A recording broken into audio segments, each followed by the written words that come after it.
안녕하세요. JD부장구세 소장 조동입니다. 오늘은 파월 연설 앞두고 나스닥 하락, 파월의 관건이라는 주제로 말씀드리도록 하겠습니다. 2022년 11월 30일 수요일 시장입니다.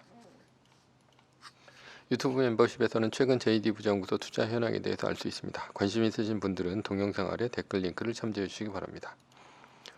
뉴욕 마켓워치 파월 200 시선 집중, 주식 채권 떨어지고 달러 혼조다라는 기사가 있는데요. 어제는 나스닥이 0.59%, S&P 500 지수는 0.16% 빠졌고요. 다우존스 지수는 0.01% 올랐습니다. 메인 이슈입니다. 파월 연설 앞두고 나스닥 하락, 파월의 관건. 오늘 졸트가 발표가 되죠. 실업률이 높으면 주가가 올라갈 것이고 실업률이 낮으면 반대가 될 것입니다. 다만 내일 새벽 3시 30분 파월 연설이 걱정입니다. 왜냐하면 졸트가 높아 주가가 올라도 파월이 매파적으로 얘기할 것이기 때문이죠. 사실 파월은 아직 인플레이션이 잡히지 않은 상태에서 어떤 데이터도 확인하지 않고 비둘기파적으로 얘기할 수는 없습니다. 따라서 파월은 상당히 긴 기간 동안 금리를 올릴 수 있다고 얘기를 할 것입니다. 시장에는 이러한 파월의 멘트는 사실 좋지 않죠. 그런데도 어제 약간 혼조였습니다. 달러는 내렸고 금은은 올랐는데 미국 국채금리는 올랐기 때문입니다. 미국 국채금리는 어제 오르면서 사상 최대로 벌어졌던 단기 금리와의 차이를 좁혔습니다. 중국 아이폰 공장이 생산 차질에 대한 우려로 애플의 주가는 2% 이상 하락해서 3거래일 연속으로 떨어졌죠. 애플이 140달러대에서 지지하고 있습니다. 그래서 어제는 141달러대에서 끝이 났습니다. 그런데 혹시 이거 아십니까? 마이너스 3%의 끝은 마이너스 3%가 끝나고 뜨고 한 달 플러스 1일 이후까지 뜨지 않으면 올인입니다.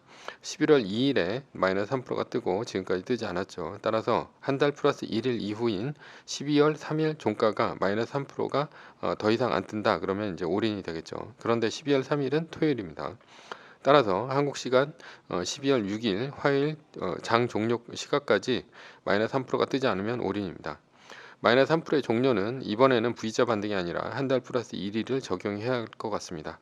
12월 6일에 애플이 140달러대 혹은 130달러대까지 떨어진다면 올인을 할 때 애플의 평단가를 크게 낮출 수 있죠.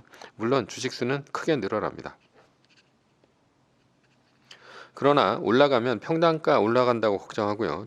떨어지면 떨어져서 평단가 떨어지고 위험하다고 걱정하면 매뉴얼을 따르지 말고 본인의 투자 원칙을 만들어서 지키시기 바랍니다. 매뉴얼은 내 생각 없이 기계적으로 따르는 것이 매뉴얼입니다. 몰빵 이후에 더 떨어진다면 물론 리밸런싱을 하면 됩니다. 2.5% 떨어질 때마다 10%씩 파는 것이 리밸런싱입니다. 결론입니다. 세계 1등과 투자하면 두렵지 않습니다. 왜냐하면 잠깐 떨어져도 오를 것이기 때문이죠. 만약 상황이 안 좋다면 2등과 순위가 바뀔 것입니다. 그렇지 않은데도 세계 1등이 계속 떨어진다면 세계 경기는 망한 것이죠. 따라서 어떤 자산에 투자해도 망합니다. 세계 1등 이외의 자산은 혼자 망할 수 있는데 세계 1등은 그럴 염려가 없습니다. 그러니 세계 1등에 투자하면 두렵지 않습니다.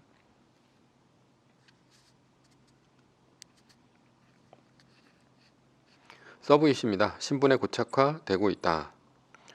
한국은 계급이 없어진 나라 중 하나입니다. 계급은 조선시대 때 이후로 없어진 것 아닌가 하겠지만 그렇지 않습니다. 유럽에는 아직도 왕과 귀족이 남아있고요. 미국에도 말만 평등하지 사회 정치적 리더 계급이 있습니다. 일본도 마찬가지죠. 위 나라들의 특징은 식민지를 겪지 않아서 계급이 없어지지 않았습니다. 한국은 세 번의 큰 신분적 격변을 겪는데요. 일제 식민지 시대, 그리고 한국 전쟁, 그리고 산업화입니다. 첫째로 일제 식민지 시대인데요. 일제 시대 신분제가 타파되면서 양반 계급이 몰락합니다. 양반은 다시 조선으로 돌아가기를 원했기 때문에 땅을 팔아서라도 독립군에 자금을 댔죠. 그러다 결국 땅 팔고 재산 팔아서 만주로 넘어갔고 대부분은 독립군하다 조선족이 되었습니다. 결국 대한민국은 1945년 일제로부터 독립은 했지만 신분사회인 조선이 아닌 평등사회인 대한민국이 되었습니다. 그래서 유독 독립군에 양반이 많습니다. 일제시대를 겪으면서 양반은 몰락했습니다. 두 번째로 한국 전쟁인데요. 전쟁은 부자를 몰락시킵니다. 한국 전쟁 전에는 땅을 가진 지주가 부자였습니다. 전쟁은 부자들의 자산인 건물을 무너뜨리고 부자들의 세금으로 전쟁을 합니다. 가장 잃을 것이 많은 부자들이 가장 피해를 입는 것이 바로 전쟁입니다. 게다가 전쟁은 큰 인플레이션을 일으키는데요. 농업 국가였던 한국에서 부자들은 지주였습니다. 그러나 지주는 농지기업으로 땅을 팔아야 했고요. 땅 판도는 전쟁 인플레이션으로 휴지 조각이 되었습니다. 따라서 지주인 부자들은 한국 전쟁으로 몰락했습니다. 세 번째는 산업화인데요. 산업화의 중심은 엘리트였습니다. 군부 독재의 군인, 그리고 행정고시를 패스한 관료, 그리고 대기업 간부들입니다. 자세히 보면 이들은 태어난 가문의 신분, 양반이라든가 이런 사람들이 아닌 교육을 통해 얻은 신분인 엘리트입니다. 즉 어디서 태어났느냐가 아니라 얼마나 똑똑하느냐에 따라서 신분이 결정된 것이죠. 한국의 부모들은 산업화 이후 교육에 목숨을 겁니다. 교육에 목숨을 걸어서 좋은 것이 있는데요. 그것이 이제 무엇이냐? 한국이 선진국으로 진입하는 데 토대가 되었습니다. 선진국은 농업사회, 산업사회, 서비스사회의 과정을 거치는데요. 농업사회에서 산업사회로 변모할 때 농업의 값싼 노동력이 도시의 공장으로 가게 됩니다. 물론 도시의 공장은 단순 조립 가공업입니다. 그러나 지방의 농업 인구 중 값싼 노동력이 공급이 끊기고 이제 계속 올라오면 이제 공급이 끊기겠죠. 그리고 임금이 올라가게 되면 딜레마에 빠지게 됩니다. 딜레마란 임금은 올라갔는데 조립 가공업을 계속해서 하게 되면 1인당 부가가치가 떨어집니다. 따라서 자본은 더 임금이 싼 중국과 같은 개도국으로 움직이게 됩니다. 이때 선진국으로 가려면 서비스 사회로 바뀌어야 하는데요. 그러려면 교육을 받은 핵심 엘리트 계층이 필요합니다. 한국은 못 살 때도 교육률이 높아 대학교 이상의 고등교육을 받은 사람들이 많았습니다. 따라서 이렇게 학력이 높은 사람들이 반도체나 자동차와 같은 핵심 부가가치 산업을 이끌 수가 있었고요. 그리고 대부분의 중산층을 이뤘던 공장을 다니던 공원들은 일자리를 잃게 됩니다. 결국 공장에 다니던 중산층은 자영업자인 식당을 하거나 배달업 같은 서비스업으로 직종을 바꾸면서 몰락하게 됩니다. 이렇게 세 번의 신분적인 격변을 겪고 나서 한국은 유례없이 평등 의식이 자리 잡게 됩니다. 대표적으로 사촌이 땅을 사면 배가 아프다라는 속담이 한국의 투자 습관을 대표합니다. 즉 한국인은 유행의 쏠림에 극도로 심합니다. 등산이 유행을 하면 죄다 등산복 입고 등산하고요. 골프가 유행하면 20대도 골프를 칩니다. 투자에서도 마찬가지입니다. 주식의 동학개미, 부동산의 벼락가지 등의 단어들이 그냥 나온 말이 아닙니다. 주식 가격이 오르면 동학개미 운동으로 주식이 올라타고 코인이 오르면 코인 광풍이 붑니다. 부동산 가격이 오르면 부동산 하나 없는 나는 벼락거지가 되죠. 그러나 유행의 쏠림은 투자에게 안 좋습니다. 오를 때 사고 떨어질 때 파는 실수를 하게 되죠. 물론 부동산은 고점에 잡았다면 팔지도 못하고 망합니다. 전쟁이 끝난 지 60년이 지나자 한국 사회는 서서히 신분 사회로 고착화가 되어 갑니다.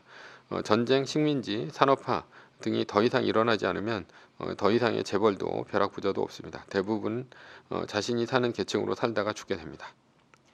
요즘 늘어나는 것이 동류원인데요. 동류원이란 끼리끼리 결혼을 하는 것을 말합니다. 대표적으로 부자는 부자끼리, 중산층은 중산층끼리, 전문직은 전문직끼리 결혼하는 문화를 말합니다. 이러면 신분이 고착화되죠. 예전에는 부자가 못 사는 집안의 여자와 결혼하는 경우가 있었습니다. 이러면 신분이 분산이 되고요. 물론 부도 재분배됩니다. 그러나 동료원은 신분을 고착화시킵니다. 신분을 어떻게 고착화시킬까요? 사람들은 부를 측정할 때 자산과 소득으로 나눕니다. 예를 들어 자산은 욕조에 담겨있는 물입니다. 소득은 욕조로 흘러들어오는 수도꼭지가 되죠. 그래서 욕조에 물이 많아도 부자가 될 수 있고요. 수도꼭지에 물이 많이 나온다면 모아서 또 부자가 될 수 있습니다. 부자는 자산이 많은 사람입니다. 즉 욕조에 물이 많은 사람이죠. 전문직은 소득이 많은 사람입니다. 수도꼭지에서 물이 많이 나오는 사람을 말합니다. 그런데 끼리끼리 결혼하면 어떻게 됩니까? 욕조에 물은 넘치고 수도꼭지 두 군데서 물을 받게 됩니다. 부자는 더 부자가 되며 가난한 사람은 더 가난해집니다. 결국 개천에서 용이 나는 것은 더욱 어렵게 되죠. 심지어 요즘에는 경제적 능력이 없으면 아예 결혼을 하지 않고 독신을 지냅니다. 신분의 고착화 현상은 앞으로도 더 가속화될 것으로 보입니다. 우리가 평등하다고 생각하는 교육부터 그렇지 않다는 것을 알게 되죠. 운 좋게 부자이면서 교육 수준이 높은 부모 밑에서 태어난 사람이 있다고 칩시다. 부모는 최고의 명문대와 최고의 직업을 갖게 만들 목표를 세우고 자식을 공부시킵니다. 그러나 반대로 저소득층의 교육 수준이 낮은 부모 밑에서 태어난 사람은 어떻게 됩니까? 반대의 경우가 될 것입니다. 선순환과 악순환의 반복이 지속됩니다. 결국 부자는 더 많은 교육과 더 좋은 직업을 갖게 되고 동료원으로 더 많은 자산과 소득을 갖게 되어 부자가 됩니다. 결론입니다. 앞으로 부자가 되는 것은 부자의 부모 밑에서 태어났는지가 부자가 되는 세상이 되어가고 있습니다. 따라서 신분은 점점 고착화되어 가고 있습니다.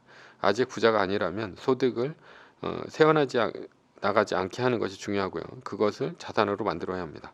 물론 내 때에서 부자가 안 될 수도 있고 자식 때에 가서 부자가 될 수도 있음을 가정해야 합니다.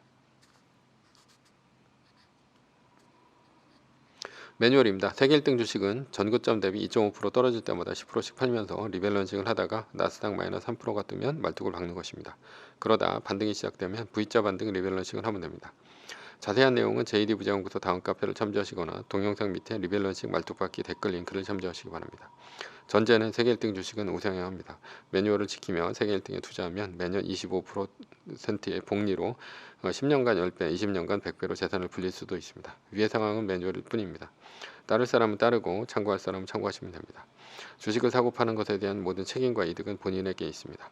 매뉴얼을 지키려면 머리를 쓰지 말고 머리를 쓰려면 매뉴얼을 지키지 맙시다. 오늘은 파월 연설 앞두고 나스닥 하락, 파월이 관건이라는 주제로 말씀드렸고요. 지금까지 JD 부장부서의 소장 조던이었습니다. 콘텐츠가 좋았다면 구독, 좋아요, 알람 설정 부탁드립니다.